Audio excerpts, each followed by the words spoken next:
Finally, fall was upon them. Fall in New England is beautiful. Fall in the elevated village of Mendon is out of this world. We wonder why then, in the fall of 1663, did the Massachusetts General Court emphatically tell the slow-moving, soon-to-be Mendon founders to start transitioning their families from Weymouth and Braintree to Netmark Plantation. After all, it had been 4 years since their 1659 petition for land had been approved. What was the holdup? The answer is anyone's guess. Metcalfe's annals indicate that only 7 families had removed to the plantation thus far. Was it fear of loneliness? Was it fear of the natives? Was it fear of the dangerous wolves?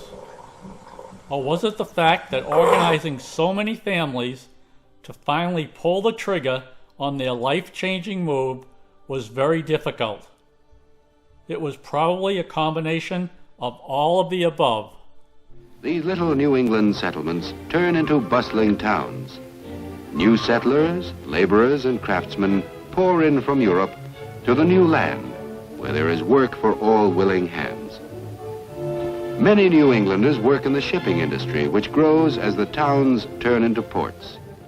We recall that in May of 1662, the Massachusetts General Court had formed a commission to assist the settlers with guidelines by which to establish and govern their plantation prior to formal incorporation. 8 basic rules were provided by the commission, documenting specifics as to how the plantation would define individual allotments of property and at what cost to each property owner.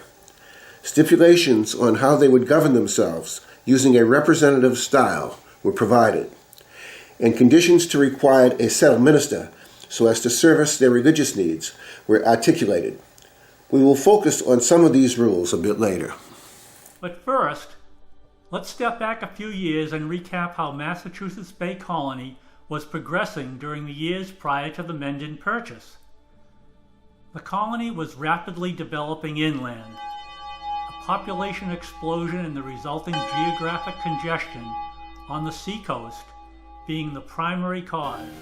Since they preach that hard work is a virtue, the communities grow rapidly and soon begin to prosper. Looking west-southwest from Weymouth and Braintree, we see the growing settlements of Dedham, Medfield, and Medway with wilderness beyond. The logical location for our fearless founders would of course be the wilderness beyond.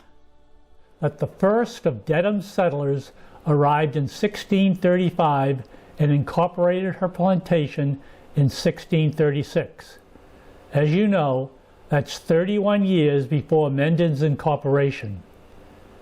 They devised a form of government in which almost every freeman could participate and eventually chose selectmen to run the affairs of their town. They then formed a church, and nearly every family had at least one member. In 1635, there were rumors in the coastal colony that a war with the local Indians was impending.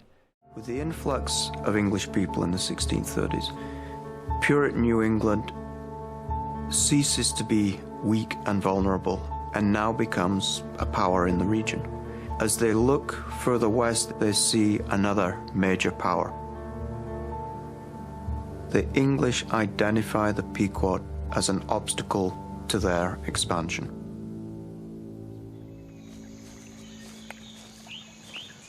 In the spring of 1637, Massasoit received word that a force led by Massachusetts Bay and Plymouth colonies had destroyed the Pequot, the most powerful Indian confederacy in the area.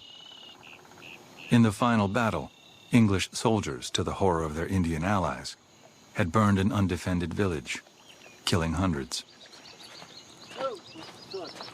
The Pequot War established in Indian minds the potential savagery of the English. The idea of 700 people, men, women, and children, perishing in the burning of a fort was incomprehensible. to Indians. And a fear arose that the few small coastal communities were in danger of attack. This, in addition to the belief that the towns that did exist were too close together, prompted the Massachusetts General Court to establish two new inland communities. The towns of Dedham and Concord, Massachusetts, were thus established to relieve the growing population pressure and to place communities between the larger, more established coastal towns and the Indians further west. The Dedham grant from the court gave them over 200 square miles of virgin wilderness, complete with lakes, hills, forests, meadows, Indians, and a seemingly endless supply of rocks and wolves. You'll remember that the Mendon grant was 8 miles square, or 64 square miles, and over 3 times smaller. Yet, try traveling from southern Blackstone to northern Upton, Milford, or Northbridge to get a good idea of just how large a parcel of land this 8-mile square plantation really was. Listen to this interesting story concerning the original Dedham settlers. Traveling on the Charles River to the west, they paddled up the narrow, deeply flowing stream, impatiently turning curve after curve until, emerging from the tall forest into the open, they saw in the sunset glow a golden river twisting back and forth through broad, rich meadows. In search of the best land available to them, they continued on, but the river took many turns, so that it was a burden to the paddlers. It was continually turning west, east, and north. I quote, "We turned on that same meadow and progressed none, so that I, rising in the boat, saw the river flowing just across a bit of grass, in a place where I knew we had passed through nigh an hour before. The river is like its master, our good King Charles, of sainted memory. It promises overmuch, but gets you nowhere." The Dedham settlers petitioned the General Court to incorporate the plantation by the name of Contentment, but when the prosaic minds in the court granted the petition on September 7, 1636, they decreed that the town shall bear the name of Dedham. The town was named for Dedham, Essex, where some of the original inhabitants had been born. Contentment eventually became the motto of the town. The history of Medfield tells us that Medfield, earlier called New Dedham, was first settled in 1649, principally by people who relocated from Dedham. In May 1651, the town was incorporated by an act of the General Court as the 43rd town in Massachusetts.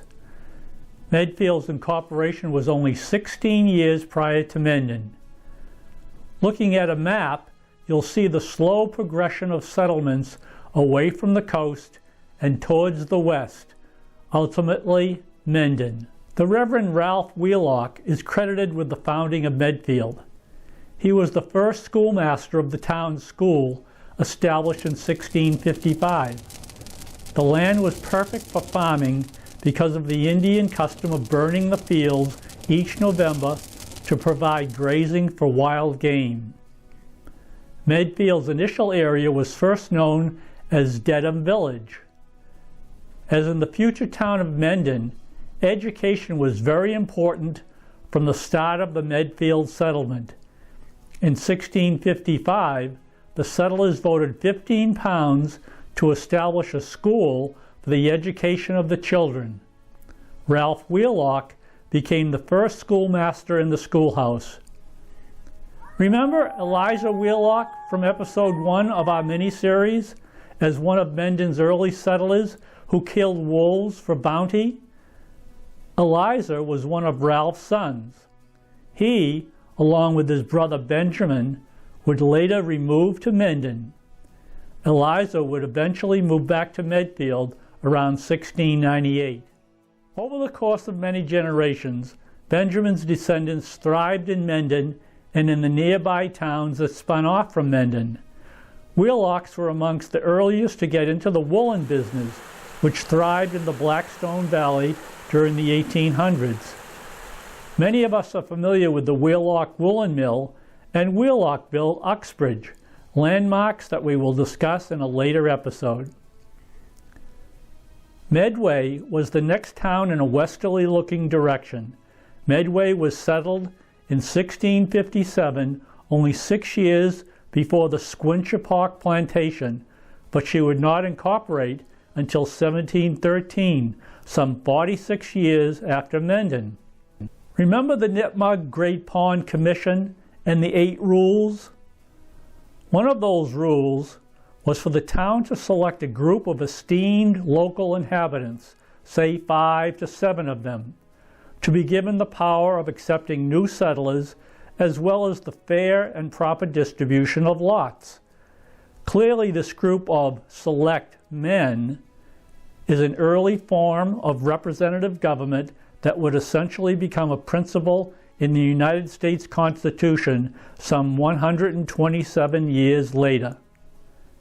It should be noted that Brackett and Payne were selected as 2 of these representatives, although neither of them would ever settle in Mendon.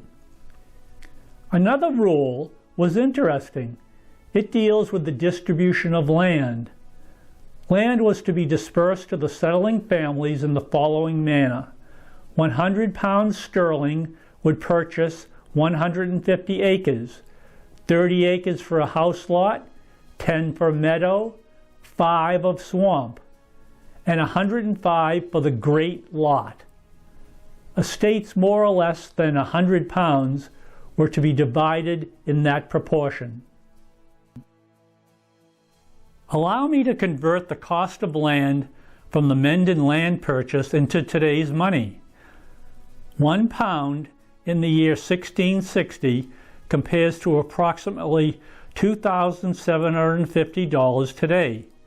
Therefore, if a family paid 100 pounds for their 150-acre lot back then, in today's money, it would cost them approximately $275,000.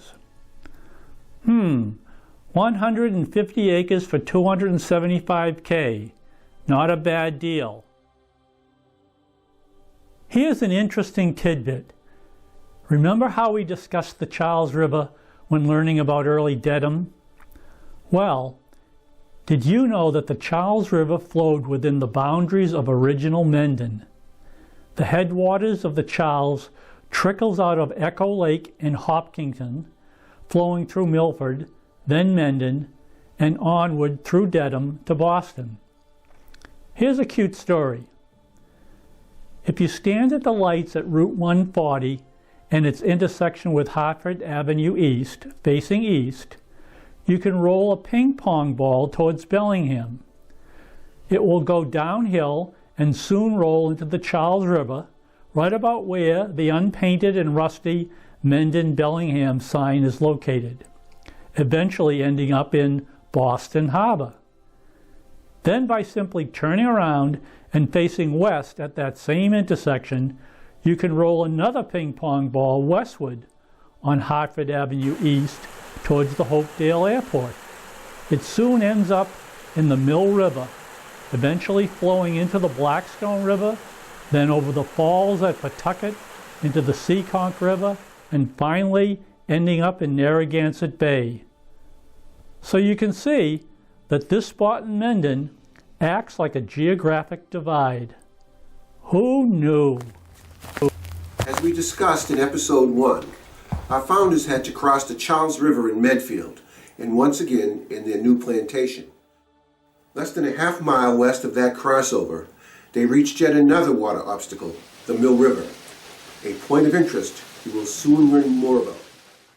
Their arrival at Squinchapawk meant locating the area of wilderness where they could begin building their new homes and establishing their farms.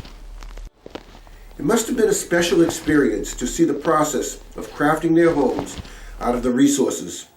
Trees were chopped and came crashing to the ground.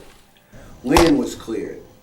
Huge logs were dragged by oxen to Joseph White's saw pit to be made into planks.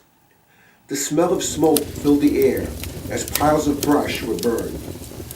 Far-off howls and growls were signs that dangerous wild animals lurked in the distance. There was an awareness that their neighbors were Nipmuc Indians, and that their closest town was Medfield, 15 long miles away. They were aware that Massasoit, the great chief of the Wampanoags, had died in Plymouth Colony, and hoped that his death would not affect the tranquil life of the local tribe or their Christianized cousins at Hassanamisset. The description of the original layout of the roads and farmhouses is based on Reverend Carlton Staples' presentation to the Mendon Historical Society in 1898. His ancestor, Abraham Staples, resided in the center of town, in the area near the town hall, extending from the current Baptist church to Sunrise Apartments on Blackstone Street. Joseph White owned land between Willowbrook and Muddybrook on the southern side of Route 16.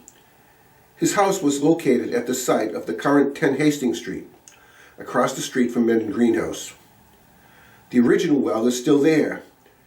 His land included Founders Park, the site of the saw pit. John Thompson's property was at the corner of North Avenue and Route 16, and Walter Cook's farm was at the site of the home of Dan and Joyce Gilmore at the corner of Washington Street. A road was built from North Avenue to the center, extending to Main Street, Providence Road, and Hartford Avenue East. It crossed the Mill River and connected to the Medfield Road. Benjamin Albee lived adjacent to the river. He was hired to build a grist mill so that farmers did not have to travel to Medfield to grind their own corn. Please take a detour with me to ponder on Yankee ingenuity. Just picture a Mendon farmer inventing and building this corn kernel removal device to save time in his or her dawn to dusk busy schedule. Look at how intricate this gadget really is, even to the point of discarding the corn cob. Wow! I have trouble just turning on or off my computer.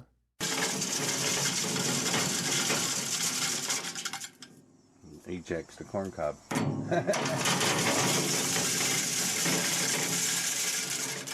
That is too cool. Super fast.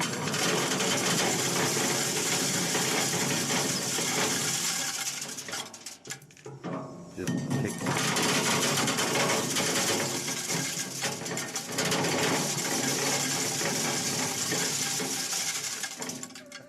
If you got a bad end on one, stick it up here. It cleans the end off of it. Oh. Before you ever start grinding them, you just take them out and stick them on there like that. Catch all them.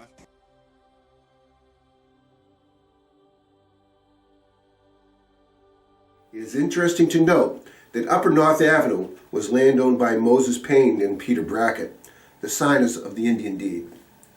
The signers owned the property in the area of Misco Hill Middle School, though they never lived there. By the mid-1700s, the Davenport family owned the property. We remember that the founders' trip from Weymouth and Braintree involved loading up family possessions in horse-drawn wagons, ox carts, and on their backs.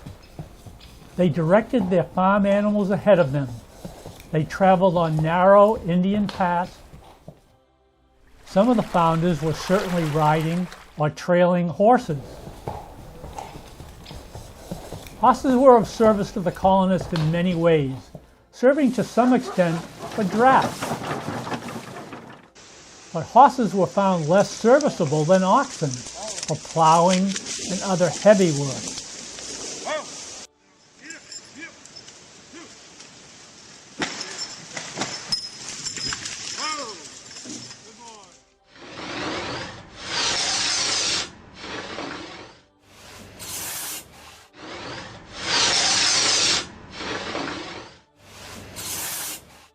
Horse racing was not unknown, even in the early days of the Puritan settlement in Massachusetts Bay. A case at the General Court is interesting when the court vents its dire condemnation on, quote, certain evil and disordered persons who engaged in such a breach of public decorum, unquote. That horses were being imported in large numbers in the 1630s, 40s, and 50s is in fact the only possible conclusion to be drawn in view of their great abundance a few years later. Early imports undoubtedly furnished the basic stock for two noted American breeds, the Narragansett Pacer and the still more famous Morgan. Another road was built from the plantation's hilltop town center to Colonel William Crown's property near Nipmuc Great Pond, also known as Lake Nipmuc. Part of his property was known as Fort Field. Fort Field was in the vicinity of present Memorial Field on Millville Street. Another section of his property was Pond Field. Pond Field was a general area around Route 16 beyond the New England Steakhouse, approaching Nipmuc Great Pond, near the area leading to Hartford Avenue West. The hill separating Route 16 and Hartford Avenue West is named Pond Hill. It was a former Nipmuc Indian village. Crown's house was in the vicinity of the current home of Jane and David Lowell. Crown also claimed ownership of the island in Lake Nipmuc. Colonel William Crown was far different from Mendon's other co-founders. Mendon's first town clerk and selectman was wealthy, and he had military experience. Most of the other families who settled in the 8-mile square forested parcel called Squinchapog were adventurous farmers from Braintree and Weymouth. Their wealth would be determined by their hard work of clearing land and establishing self-sustaining farms. For Crown, it was faraway political circumstance that brought Crown to Mendon. Colonel William Crown was a member of England's Parliament during the reign of King Charles I. He served in the legislature's militia during the English Revolution, a rebellion that resulted in the removal and execution of the king. The monarch was replaced by Oliver Cromwell, who was given the title of Lord Protector. In return for his loyalty, Cromwell granted Crown 1/3 of Nova Scotia on August 7, 1656.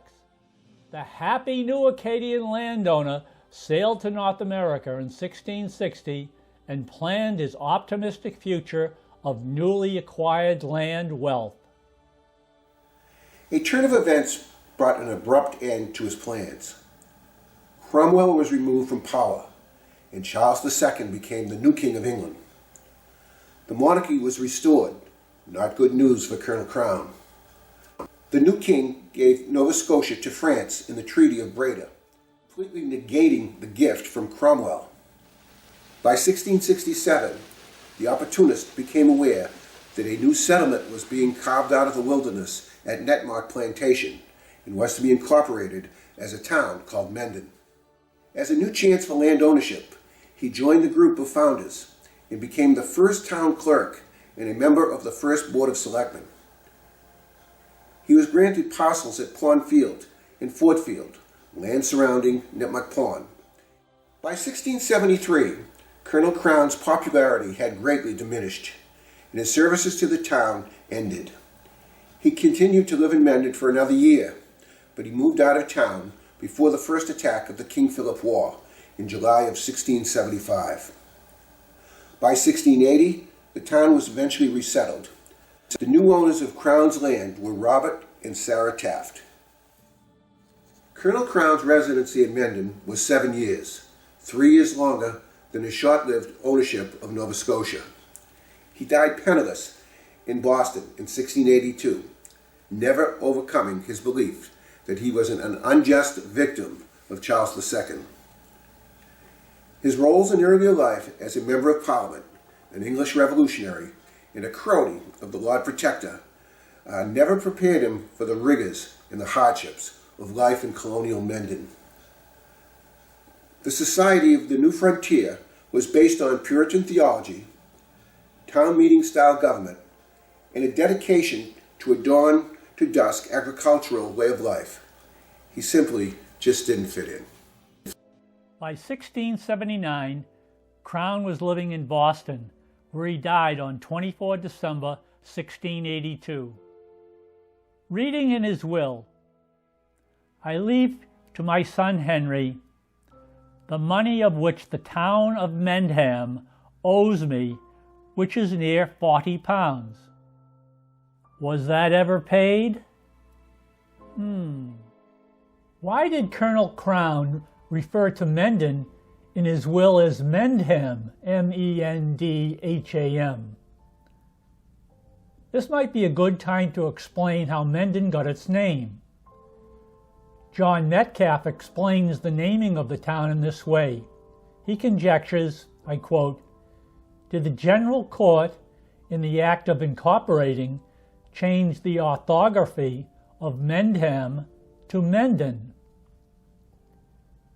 In the affirmative, he states that, I quote, "Up to this time, absolutely every town in the colony bore the name of some city or town in England. Secondly, the counties of Suffolk and Norfolk in England, which are only separated by the small river Waveney, we find the familiar names of Medfield, Framingham, Ipswich, Needham, Sudbury, Attleboro, Wrentham, and Mendham. And lastly, for some years after incorporation in 67, it was a common practice for letters to be dated at Mendham. Letters written at this time during the King Philip War, for instance, were so dated by Captain Henchman, Captain Sill, and by Lieutenants Gorham and Upham. And as we noted earlier, Colonel Crown referenced Mendham in his will. So, please draw your own conclusions. I've drawn mine. Traveling down Providence Road, John Lovett's farm was on the right, just after Old Cemetery.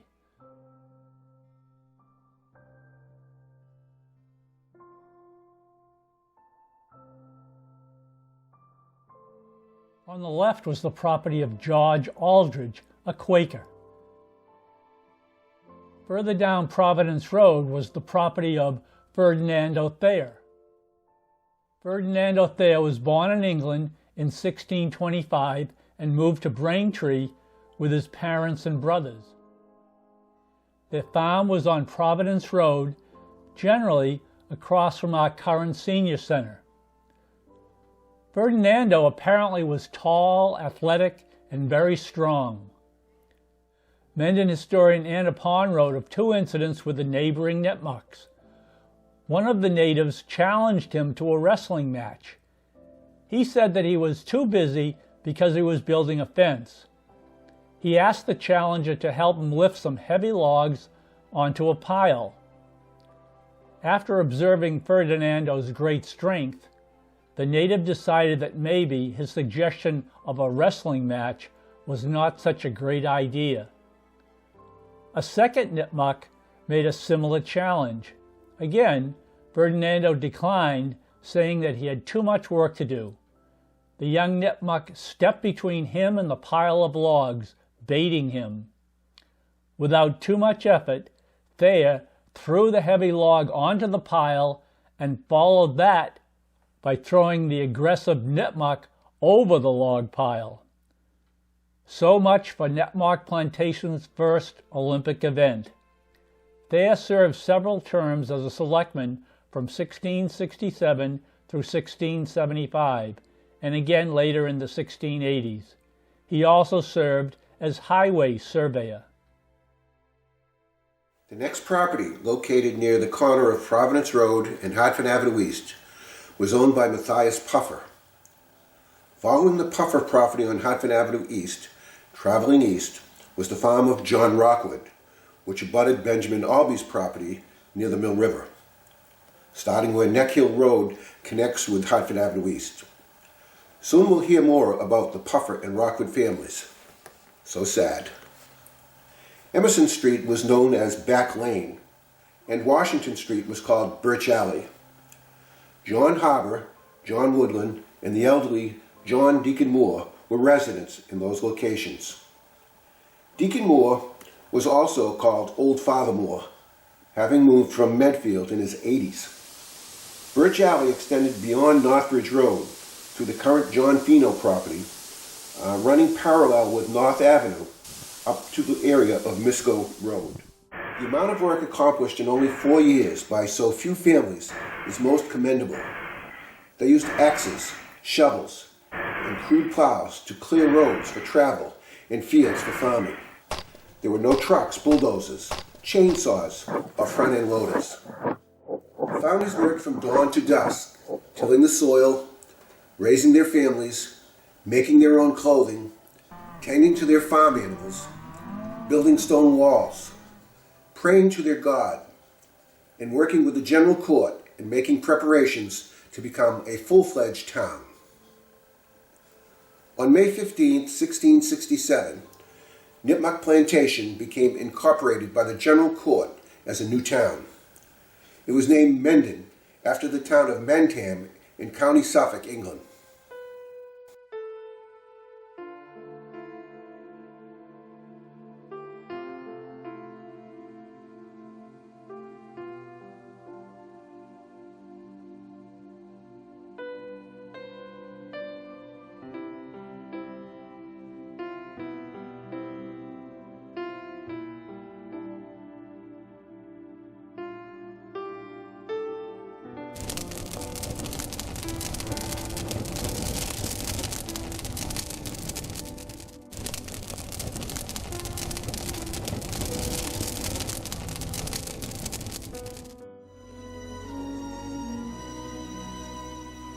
Each day I live, I want to be a day to give